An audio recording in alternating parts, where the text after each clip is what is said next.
ہمارے ہاں سیرت کے جلسے تو آج کل ہوں گے، بے شمار ہوں گے، ہر جگہ ہوں گے. ہوتا کیا ہے؟ آپ کی عظمت بیان ہو رہی ہے، آپ کی کالی کملی کا تذکرہ ہو رہا ہے، آپ کی سرمئی آنکھوں کا حسن بیان کیا جا رہا ہے، آپ کی زلفوں کی تذکرہ یہ ہے، یہ تو نہیں ہے، اس میں کوئی شک نہیں. تمام انبیاء اور رسول کو جو کمالات عطا ہوئے، محمد کو وہ سب عطا ہوئے صلی اللہ علیہ وسلم.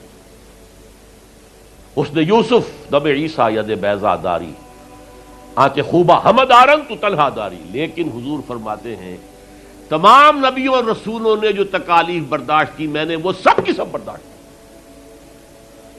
یہ کوئی بیان کرتا ہے؟ کیسے بیان کرے؟ اس سے تو کچھ سبق ملتا ہے کہ کچھ تو تم بھی کرو بھائی. یہ کہاں عاشق رسول بنے پھر رہے ہو؟ کہاں عید میلاد النبی بنا رہے ہو؟ زمین و آسمان کے کلابے اللہ سے بھی اوپر کر رہے ہو راتوں کے اندر. یہ نہیں ہے محمد سے نسبت اور تعلق کا معاملہ. اب آپ دیکھیے، جو اب واقعاتی انداز میں تو جانے کا وقت ہے نہیں نا، لیکن ایک بات آپ کو بتا دوں، دشمنوں نے اقرار کیا ہے کہ تاریخ انسانی کا عظیم ترین انقلاب محمد نے برپا کیا صلی اللہ علیہ وسلم. M N Roy of India, member of Communist International, اس نے 1920 میں تقریر کی لاہور میں بریڈلا ہال میں، دی ہسٹوریکل رول آف اسلام. وہ کتاب اب بھی انڈیا میں چھپتی ہے. اس نے کہا تاریخ انسانی کا عظیم ترین انقلاب محمد نے برپا کیا صلی اللہ علیہ وسلم. اور اس نے کہا یہ ندی فتوحات نہیں تھیں، فتوحات تو سکندر نے بہت کر دی تھی، اٹیلا نے بہت کر دی تھی، چنگیز نے بہت کر دی تھی. وہ بروٹ فورس تھی، وہ وحشی قوت تھی. اور محمد کی فتوحات اور ان کی امت کی فتوحات سے نئی تہذیب دنیا میں آئی، نئی روشنی دنیا میں آئی، نئے علوم ایجاد ہوئے، دنیا منور ہو گئی. بہت عمدہ کتاب ہے ہسٹوریکل رول آف اسلام. 1980 کے قریب کتاب چھپی امریکہ میں، دی 100 a selection and gradation of the 100 most influential personalities of human history. تاریخ انسانی کا دھارا بہتا ہے، ہم بھی اس میں بہ رہے ہیں، جدھر بہ رہا ہے ہم بھی بہ رہے ہیں. چلو تم ادھر کو ہوا ہو جدھر کی. کچھ لوگ ایسے ہوتے ہیں کہ جو دھارے کا رخ بدلتے ہیں. بہنے والے تو سب ہیں، لیکن اس دھارے کے رخ کو بدلنے والا کوئی ہوتا ہے. تو ڈاکٹر مائیکل ہارٹ نے پہلے 100 آدمیوں کا انتخاب کر لیا جنہوں نے تاریخ کے دھارے کا رخ موڑا ہے. سلیکشن، پھر گریڈیشن. ان میں سب سے زیادہ جس نے موڑا ہے، جس سے سب سے زیادہ مؤثر ہوا، وہ کون؟ نمبر 1، پھر نمبر 2، پھر نمبر 3، 100 تک چلا گیا. نمبر 1 پر حضور کو لا رہا ہے. عیسائی ہے اور ابھی تک کوئی اطلاع نہیں ہے اس کے اسلام لے آنے کی. زندہ ہے، مینہٹن میں رہتا ہے. اس نے پھر اس کی وجہ بیان کی کہ naturally I own an explanation. Jesus کو جسے خدا مانتے ہیں اسے نمبر 3 پہ لے گیا، حضور کو نمبر 1 پر. اور جواب کیا دیتا ہے؟ ایکسپلینیشن کیا ہے؟ This is because he is the only person supremely successful in both the religious and secular fields. جتنے بڑے لوگ دنیا میں ہیں وہ یا ادھر اونچے ہیں تو ادھر کچھ نہیں، ادھر اونچے ہیں تو ادھر کچھ نہیں. بڑے حکمران، بڑے فاتح، اخلاقی اور دینی اور روحانی اعتبار سے 0 بلکہ مائنس. بڑے مذہب، اخلاقی تعلیمات، روحانی تعلیمات بہت اونچے، گوتم بدھ، حضرت مسیح، لیکن ریاست، حکومت، سیاست 0. ایک ہی شخص ہے، ایک شخص ہے. کتنی بڑی سچائی اس کے قلم سے نکلی ہے. دی only person supremely successful in both the religious and the secular fields. بہرحال یہ سمجھیے کہ تکمیل رسالت کا یہ مرحلہ ہے، یہ مظہر ہے۔ اگر حضور نے اس کو قائم کر کے نہ دکھایا ہوتا تو کہا جا سکتا تھا کہ ٹھیک ہے جی نظام تو بڑا اچھا ہی ہے، لیکن یہ انہونی بات ہے، بھلا کوئی بات ہے؟ سید القوم خادمہم، قوم کا سردار خادم ہوتا ہے، شاعری ہے، یہ اچھا شعر کہہ دیا ہے۔ لیکن محمد نے وہ نظام قائم کیا جہاں ابو بکر اور عمر خادم تھے، چٹائیوں پر بیٹھتے تھے، پیوند لگے ہوئے کپڑے پہنتے تھے،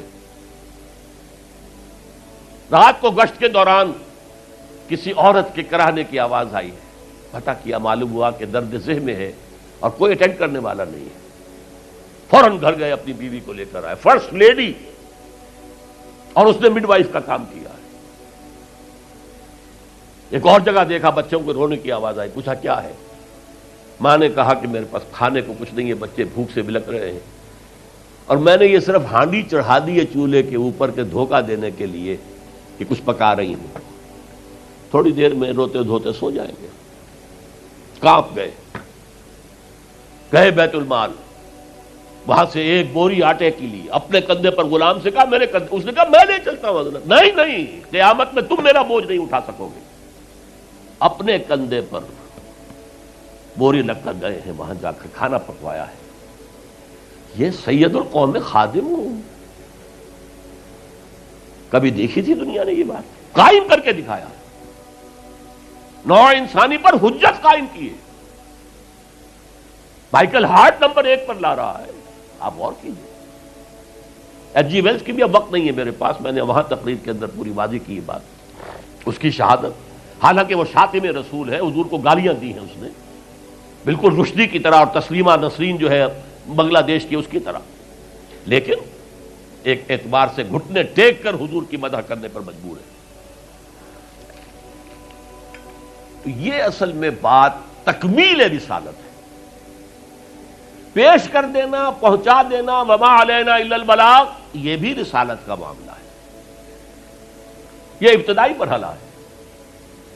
اس نظام کو قائم کر کے دکھانا، انقلاب برپا کرنا، اس کو چلا کر دکھانا، چاہے وہ 30 برس رہا، لیکن دنیا کا کوئی دوسرا نظام تو ایک دن بھی قائم نہیں ہوا۔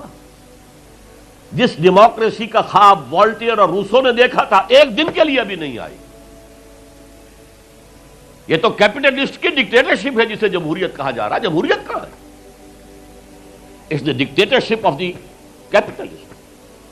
بلین ایئر نہ ہو تو آپ الیکشن کیسے لڑیں گے؟ عام آدمی الیکشن لڑ لے گا۔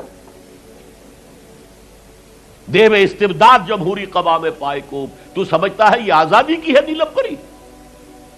ہم نے خود شاہی کو پہنایا ہے جمہوری لباس، ابلیس کا ایک مشیر کہہ رہا ہے، ہم نے خود شاہی کو پہنایا ہے لباس، جب ذرا آدم ہوا ہے خود شناس و خود نگر۔ آدمیوں میں اپنے حقوق کا ذرا احساس، اور یہ احساس محمد نے پیدا کیا صلی اللہ علیہ وسلم۔ اس کے تحت انہوں نے کہا اچھا وہ انسانی حاکمیت ٹنوں کے حساب سے فرعون کے سر پہ رکھی ہوئی تھی، گندگی، اب ہم نے کیا کیا، وہ تولا تولا سب میں بانٹ دو، گندگی تو گندگی رہے گی، نجاست تو نجاست رہے گی۔ انسانی حاکمیت ایک شخص کی ہو، انسانی حاکمیت پوری قوم کی ہو، کفر ہے، شرک ہے۔ بہرحال تکمیل رسالت کا ایک پہلو یہ ہے، اس کی مثال میں آپ کو دے دوں، نام چونکہ پہلے بھی 2 مرتبہ لے چکا ہوں، سقراط کا شاگرد بھی اور شارح بھی، سقراط کی اپنی کوئی کتاب نہیں ہے، وہ معلم تھا، بس اس کا فلسفہ بیان کیا ہے افلاطون نے، اور پلیٹو نے کتاب لکھی دی ریپبلک۔ اب دیکھیے آج سے 2500 سال پرانی کتاب ہو گئی، حضرت عیسیٰ سے 300-400 برس پہلے، کتاب اتنی زوردار ہے آج تک زندہ ہے، ورنہ کتابیں ختم ہو جاتی ہیں، وہ تو کوئی زوردار کتاب ہو تو زندہ رہے گی۔ نقشہ پیش کیا ایسے ہونا چاہیے، نظام حکومت ایسا ہونا چاہیے، فلاں ایسا ہونا چاہیے، فلاں ایسا ہونا چاہیے، لیکن وہ نظام ایک دن کے لیے بھی دنیا میں کہیں قائم نہیں ہوا، لہذا اسے کیا کہیں گے؟ یوٹوپیا ہے، ایک خیالی جنت ہے۔ حضور نے بھی خیالی جنت پیش کر دی ہوتی، قائم کر کے نہ دکھاتے تو وہ حجت نہیں بن سکتی نوع انسانی۔ تکمیل رسالت، نہ حضرت ابراہیم کے ہاتھوں کہیں نظام قائم ہوا، حالانکہ ابو الانبیاء، خلیل اللہ، امام الناس، انی جاعلک للناس اماما واتخذ اللہ ابراہیم خلیلا، نظام تو نہیں بنا، نہ موسیٰ کے ہاتھوں نہ عیسیٰ کے ہاتھوں علیہم الصلوۃ والسلام۔ یہ صرف محمد الرسول اللہ صلی اللہ علیہ وسلم کا مقام ہے کہ آپ نے ایک عظیم انقلابی جد و جہد، میری کتاب لے کر پڑھ لیجئے اگر تقریریں نہ سنی ہو، تقریروں میں مختصر مفصل منہج انقلاب نبوی، اتنا عظیم کارنامہ، عظیم ترین انقلاب جو برپا کیا 23 برس کے اندر حضور نے، اس کے منہج کیا تھا، منہاج کیا تھا، طریقہ کار کیا تھا، اسے سمجھیے۔ منہج انقلاب نبوی میری کتاب ہے، 400 صفحے کی، سیرت کا انالیسس ہے، سیرت کا 6 steps of revolutionary process as deduced from the سیرہ of the prophet، اس کو فلسفہ سیرت کہیں گے ہم۔